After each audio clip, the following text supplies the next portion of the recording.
Well, welcome to FM 100 WNOX. I'm Catherine Howell, and I am here with the candidates for Knox County Commission District 4 Seat B. I am correct in that? That's correct. Right. Okay. I'm here with Democratic candidate Steve Drevik. Hello.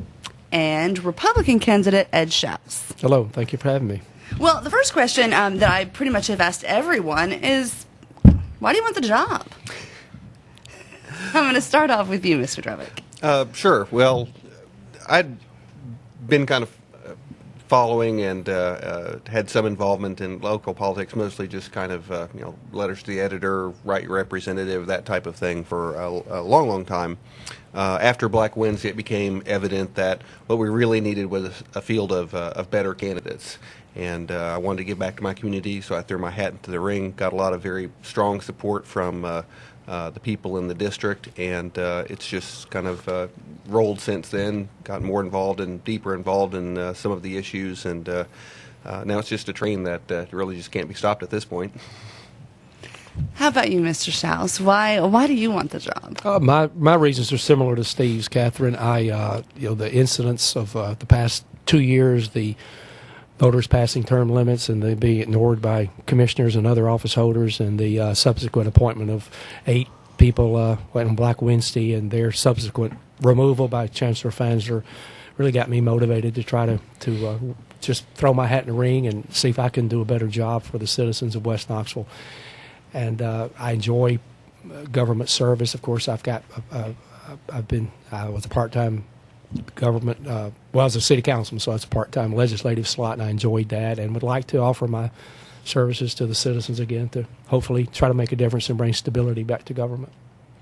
There has been a lot that has gone on over the past couple of years, like you said. You mentioned Black Wednesday, obviously the day all those appointments were made that were later thrown out by the court. And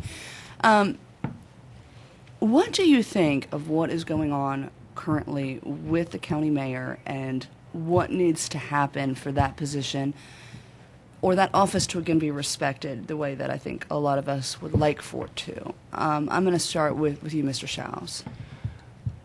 I would like to see I think the whole process needs to finally move to some sense of closure.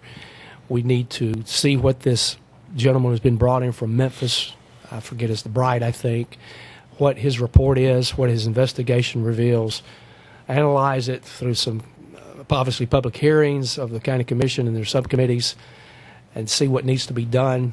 And he's an impartial adjudicator, if you will, or a investigator, and so I have a lot of confidence in him.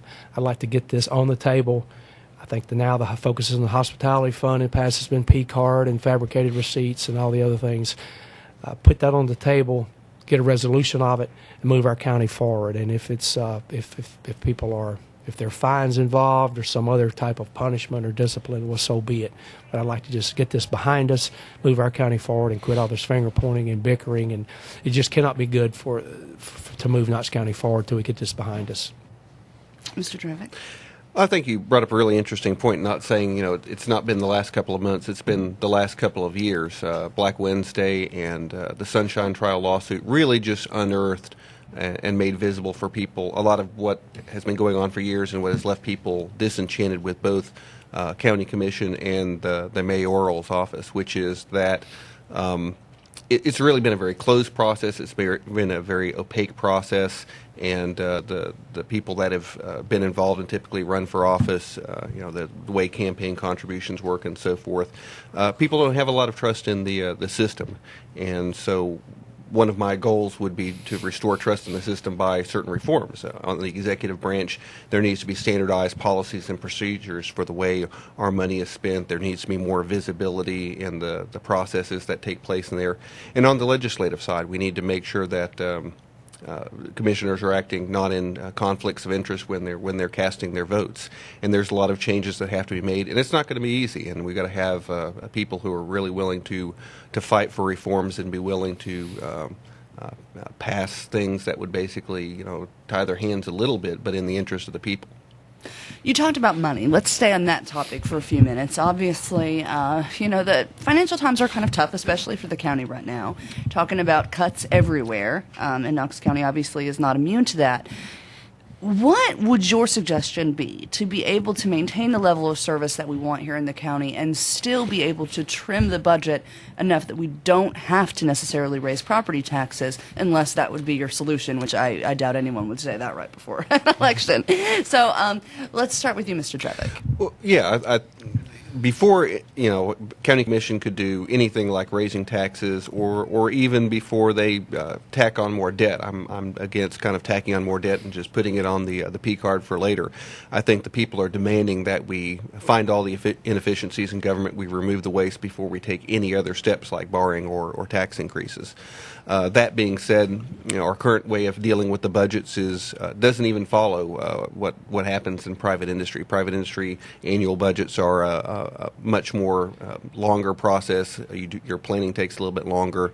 And one of the things that you do is when you come on hard times and you've got to make these cuts, you look at all the different departments. You see which ones are operating efficiently, which ones are operating inefficiently. And it takes some time to do that kind of study. So I would propose that we start the process not long after we all take office. Come October, November, we start planning our budget for next spring. We start making these measurements and developing these metrics and finding out who can absorb the cuts and who can't. To do a across-the-board, 2% cut or 5% cut or whatever is just it's stupid. It punishes the people who have been good stewards of the money and lets off the people who haven't.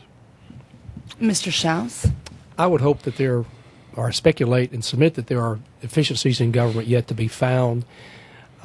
Normally there's growth in government. Of course, we're in a recession now, in my opinion. I know some of the economists say it's technically not, but I think we are in a recession, so there will not be a lot of growth in the property tax the increases. There will not be a lot of growth in sales tax revenue.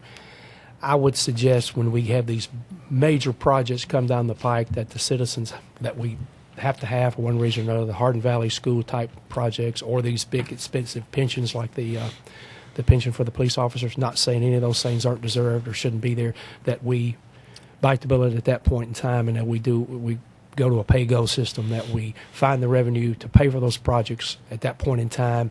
There's a movement in Washington to do this. It hasn't moved too far